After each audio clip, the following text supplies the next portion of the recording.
Hello बच्चों, तो देखिए बच्चों, आपके एग्जाम पेपर में बहुत ही इंपॉर्टेंट क्वेश्चन आता है। इसमें कहते हैं कि कोई भी दो कंपाउंड आपको दे दें तो कहेंगे कि किसी भी सुटेबल टेस्ट से आप डिफरेंशिएट करेंगे। तो इसके लिए मैंने आपके लिए बहुत इंपॉर्टेंट टेबल बना के रखी है।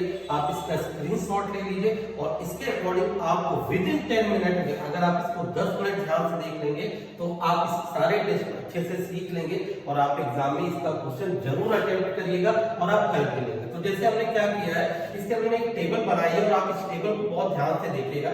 हमने फंक्शनल ग्रुप लिए हैं, एक टेबल हमने लिखा है नेम ऑफ टेस्ट और उसका क्या ऑब्जर्वेशन। जब आपके एग्जाम में क्वेश्चन आए तो आप क्या करिएगा, जो भी कंपाउंड दिया हो एक टेबल बनाइएगा, ठीक, उस कौन से टेस्ट से आप कर रहे हैं उसको डिफरेंशिएट और उसके आगे क्या ऑब्जर्वेशन आ रहा है आप उसको दिखाइएगा। तो सबसे पहले मैंने जो लिया है वो लिया है अल्कोहल। ठीक, अल्कोहल बच्चों आपको पता है कि अगर आपको मान लीजिए दे दिया जाए कि प्राइमरी सेकेंडरी टर्सरी अल्कोहल को आपस में डिफरेंशिएट करो, तो ये जैसे प्राइमरी 1 डिग्री होता है, सेकेंडरी 2 डिग्री होता है, टर्सरी 3 डिग्री होता है। तो इसके लिए सबसे अच्छा जो टेस्ट है बच्चों, दैट इज ल्यूकस टेस्ट। ठीक, ल्यूकस रिएजेंट क्या होता है, ZnCl2 और HCl के मिक्सचर को हम लोग ल्यूकस रिएजेंट कहते हैं। और इस टेस्ट से बच्चों हम लोग प्राइमरी सेकेंडरी और टर्सरी अल्कोहल को डिफरेंशिएट कर सकते हैं। अगर ल्यूकस टेस्ट मान लीजिए हमारे पास 3 टेस्ट ट्यूब है और 3 टेस्ट ट्यूब में हमें एक में प्राइमरी, एक में सेकेंडरी, एक में टर्सरी अल्कोहल दिया जाए, तो हम तीनों में अगर हम ल्यूकस रिएजेंट डालते हैं तो क्या ऑब्जर्वेशन होते हैं। तो आप देखिए, जो टर्सरी अल्कोहल होगा, मैंने आपको बना के दिखा भी रखा है, वो क्या होता है, टर्बिडिटी होती है वो इमीडिएटली देखा। अगर कोई आपसे पूछता है कि टर्बिडिटी होती क्या है, तो क्लाउडी फॉर्म आपके टेस्ट ट्यूब में क्लाउड टाइप का बन जाएगा। ठीक है, उसे टर्बिडिटी कहते हैं, वो तुरंत मिलेगी। जो सेकेंडरी अल्कोहल को टर्बिडिटी 5 मिनट में देगा और जो प्राइमरी अल्कोहल होगा वो टर्बिडिटी नहीं देगा। हाँ, लेकिन अगर इसको आप हीट करते हो, अगर आप इसको हीट करते हो तो ये टर्बिडिटी देगा। तो इस तरीके से आप प्राइमरी सेकेंडरी और टर्सरी अल्कोहल को क्या कर सकते हैं, डिफरेंशिएट कर सकते हैं। ठीक है, उसके बाद अगर आपको कोई दो कंपाउंड दिए गए हो, उसमें से एक कंपाउंड फिनोल हो, बहुत अच्छे से ध्यान से सुनिएगा, उसमें एक कंपाउंड फिनोल हो बच्चों, तो आप क्या करेंगे, बहुत ही इंपॉर्टेंट इसका टेस्ट है फिनोल का, that is neutral efficiency test. अगर आप फिनोल को किसी अदर कंपाउंड से डिफरेंशिएट करना चाहते हो तो आप फिनोल की रिएक्शन न्यूट्रल एफिशिएंसी से कराओगे तो वॉयलेट कलर का कंपाउंड फॉर्म होगा।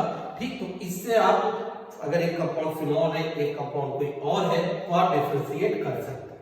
उसके बाद बच्चों मैंने थर्ड नंबर पे जो लिखा है इसमें मैंने फॉर्मूले से रिप्रेजेंट किया है और यहाँ पे मैंने कोई ग्रुप नहीं मेंशन किया। मैंने ये बहुत एक इंपॉर्टेंट टेस्ट दिया है बच्चों, ये फिर आपको बताऊं, इस टेस्ट पे क्वेश्चन जरूर मोस्टली आता है। इस टेस्ट को बहुत अच्छे से समझ लीजिएगा और कौन कौन से ग्रुप ये टेस्ट देते हैं पहले तो आप इसका बहुत अच्छे से समझ लीजिए। टेस्ट का नाम क्या है, आइडोफॉर्म टेस्ट।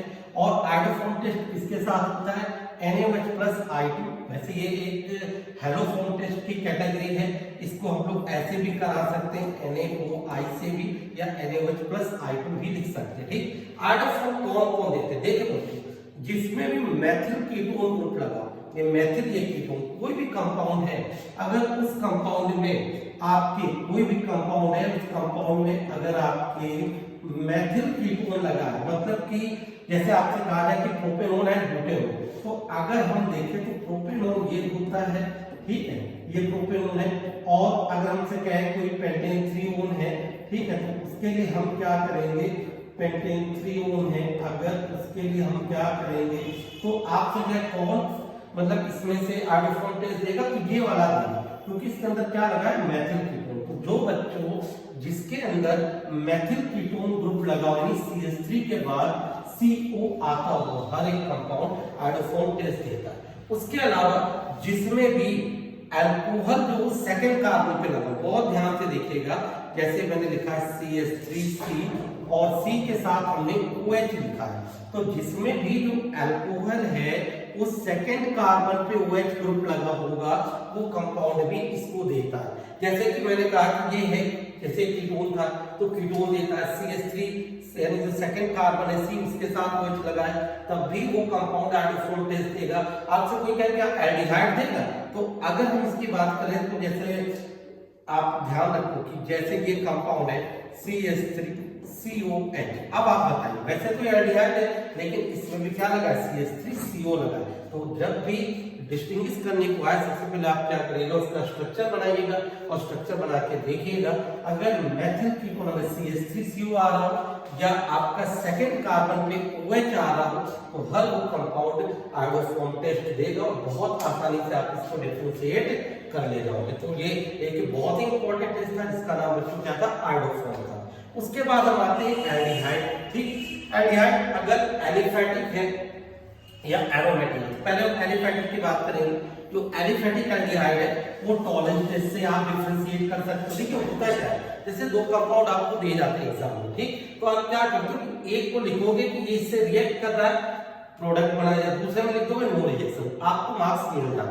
अगर आपको रिएक्शन नहीं आती है, तो बच्चों ने यहाँ पे रिएक्शन नहीं लिखी है क्योंकि हम बहुत शॉर्ट टाइम में आपको एक्सप्लेन करें। अगर रिएक्शन लिखना आता आप रिएक्शन लिखिएगा, एक में रिएक्शन एक में नो रिएक्शन, ठीक, और अगर नहीं आती आप ये भी लिख दोगे तो भी आप मार्क्स पाओगे। ठीक है, तो एलिफैटिक को जो होता है एल्डिहाइड को, अगर आप टॉलेंस टेस्ट से कराएंगे चाहे फेलिक टेस्ट से कराएंगे, दोनों ही टेस्ट से एलिफैटिक एल्डिहाइड क्या होता है, पॉजिटिव टेस्ट देते हैं। अगर आप टॉलेंस टेस्ट कराते हो तो बहुत ही इंपॉर्टेंट टेस्ट है, आपने लैब में किया भी होगा, सिल्वर मिरर फॉर्मेशन। इससे क्या होता है, यानी ये टेस्ट क्या होता है, सिल्वर मिरर यानी कि इजी सिल्वर मिरर, आपके टेस्ट ट्यूब में सिल्वर मिरर टाइप का लुक आने लगता है। तो टॉलेंस टेस्ट बहुत इंपॉर्टेंट टेस्ट है, तो आपने इसको प्रैक्टिकल में ऑर्गेनिक में जरूर किया होगा, तो आप इसकी प्रैक्टिस करिएगा एलिफैटिक को। ठीक है, और एरोमेटिक एल्डिहाइड होता है वो भी टॉलेंस टेस्ट देता है और वो भी सिल्वर मिरर फॉर्म करता है। ठीक, अगर आपसे कहा जाए कि एक एलिफैटिक एल्डिहाइड और दूसरा एरोमेटिक, तब आप कैसे डिफरेंशिएट करोगे, तो आप क्या करेंगे कि एरोमेटिक और एक एलिफैटिक दोनों टॉलेंस दे देंगे, तब आप इससे टेस्ट करेगा फेलिंग से। फेलिंग क्या होगा, एलिफैटिक तो फेलिंग देगा लेकिन एरोमेटिक फेलिंग नहीं देगा, तो आप एलिफैटिक और एरोमेटिक एल्डिहाइड को आप क्या कर सकते हो, डिफरेंशिएट कर सकते हो।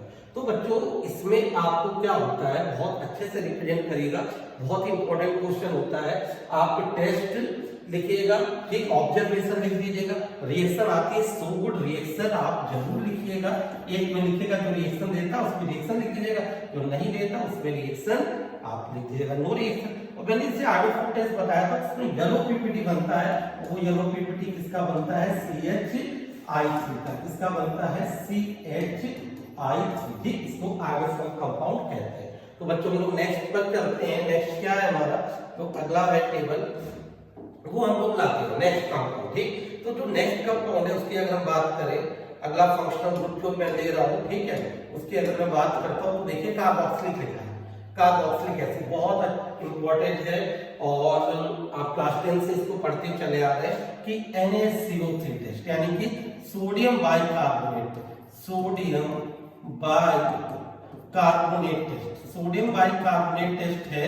ठीक, जहां पर भी आपको पता है कार्बोनेट होता है वहां पे CO2 जरूर इवॉल्व होती है। तो क्या होता है, एक कंपाउंड आपको कार्बोक्सिलिक दे दिया गया, दूसरा कंपाउंड कोई और दे दिया गया, आप कार्बोक्सिलिक के लिए क्या टेस्ट लिखेंगे, सोडियम बाइकार्बोनेट टेस्ट, और इसमें आपको ब्रिस्क इफर्वेसेंस आएगी किसकी, CO2 यानी कार्बन डाइऑक्साइड की ब्रिस्क इफर्वेसेंस निकलेंगी, इससे आप बता सकते हो कि जो कंपाउंड हमें दिया गया है वो कार्बोक्सिलिक दिया गया है। ठीक है बच्चों, चलिए नेक्स्ट हमारे कार्बोक्सिलिक हो गया, अगला आता है एमाइंस। एमाइंस के लिए हम लोगों का बहुत ही इंपॉर्टेंट टेस्ट है जिसका नाम है कार्बोनिल टेस्ट। कार्बोनिल टेस्ट में हम लोग क्या करते हैं बच्चों, ये देखिए एमाइन ले लिया, ये क्लोरोफॉर्म ले लिया और KOH ले लिया। जब हम इस टेस्ट को करते हैं तो आइसोसाइनाइड बनता है, ये क्या बनता है, आइसो, मैं लिख देता हूं आइसोसाइनाइड बनता है। जब भी हम इस टेस्ट को करते हैं तो आइसो साइनाइड कंपाउंड बनता है, जब फाउल स्पेलिंग होती है। ठीक है, तो इस वजह से आपको एमाइंस के लिए कार्बोनिल टेस्ट यूज कर सकते हैं। ठीक है, उसके बाद जो एरोमेटिक एमाइन है, एलिफैटिक को देंगे, जो एरोमेटिक एमाइन है वो भी कार्बोनिल टेस्ट देते हैं और वो भी यही आइसोसाइनाइड फॉर्म करते हैं। लेकिन एरोमेटिक के लिए आप एक टेस्ट और यूज कर सकते हैं, उसको हम लोग कहते हैं एजोडाइन टेस्ट। ठीक, आप ये एरोमेटिक आपके एमाइंस हैं वो ये टेस्ट दे सकते हैं यानी देते हैं, और जो कंपाउंड होता है वो ऑरेंज कलर की डाई होती है। रिएक्शन आप लोगों ने एमाइन चैप्टर में पढ़ी भी है, ये रिएक्शन आपने कपलिंग रिएक्शन के एग्जांपल में पढ़ रखी। ठीक है, नेक्स्ट हम लोग आते हैं, अगर आपको 3 एमाइन अलग अलग दे दिया जाए, प्राइमरी, सेकेंडरी और टर्शियरी एमाइन, तो अब हम इसको कैसे डिफरेंशिएट करेंगे, तो उसको हम डिफरेंशिएट करेंगे हिंसबर्ग रिएजेंट से। हिंसबर्ग रिएजेंट होता है ये, आपने इस हिंसबर्ग रिएजेंट का फॉर्मूला मैं आपको बता देता हूँ। हिंसबर्ग रिएजेंट जो होता है वो ये होता है, ठीक है। इसको कहते हैं benzene sulphonyl chloride, benzene sulphonyl chloride. इससे अगर आप कराते हो तो जो प्राइमरी अमाइन है वो जो कंपाउंड फॉर्म करता है, जो कंपाउंड बनता है वो अल्कली में सॉल्युबल होता है, ठीक है। जो ये कंपाउंड होता है यानी सेकेंडरी अमाइन जो रिएक्शन देता है वो जो कंपाउंड होता है वो इनसॉल्युबल होता है, ठीक है।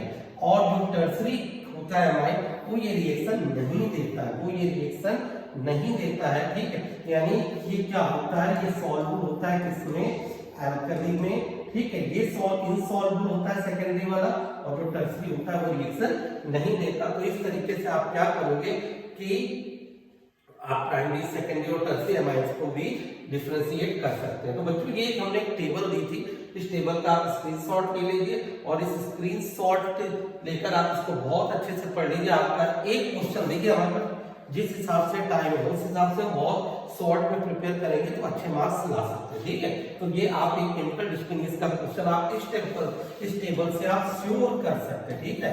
ओके बच्चों, आप इसको बहुत अच्छे से ध्यान से देखिए। Thank you.